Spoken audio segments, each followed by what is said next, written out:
Ռոբերտ Քոչարյանի պատգամավոր, պարոն Արթուր Խաչատրյան, ես ինչ ես խոսում, ես ինչ ես ընդհանրապես դու դուրս տալիս։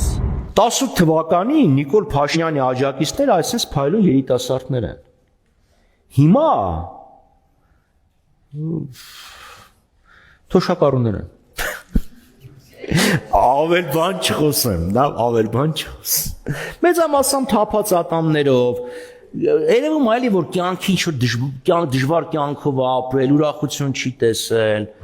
Լոնդոնի Իմպերիալ քոլեջում են սովորացրել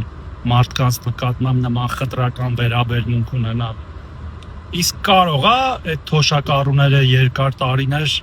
ձեր կառավարման շնորհիվ են այդ վիճակում եղել ու հիմա աստիճանաբար եւ ատամներն են սարքում եւ ավելի լավ են ապրում, հա՞։ Խելքներդ հացի հետ եք կերել դուք ընդհանրապես բոլորդ։ Ու հետո էլ ակնկալում եք, որ մեր իմաստուն ժողովուրդը ձեզ ձայն է տալու։